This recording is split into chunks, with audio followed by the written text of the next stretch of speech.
I cold called my way into ownership of an English football club. My name is Kyle, and today we're looking at if parachute payments are a problem.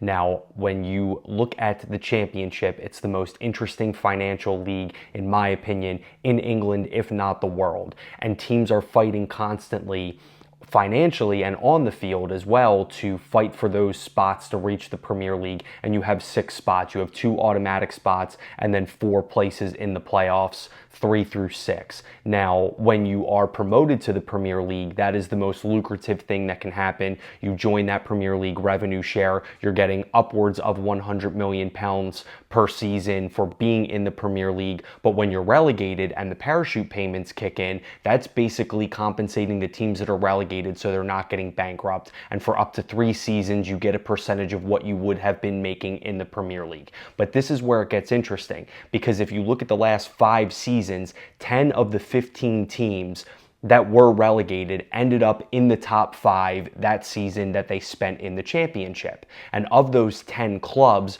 4 of the past 5 years have included the winner besides last season, which also included the 2nd and 3rd place finisher.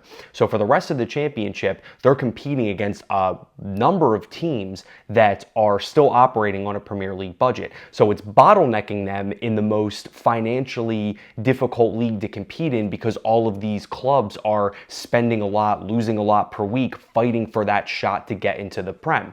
Now, here's my question. Here's the issue.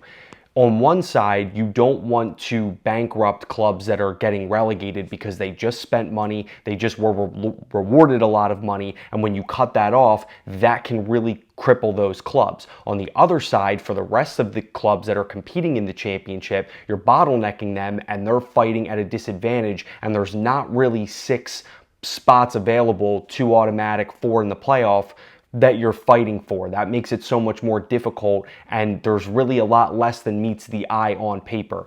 I don't know what the solution is, but I would absolutely love to hear what you would do to fix them if you think it is a problem.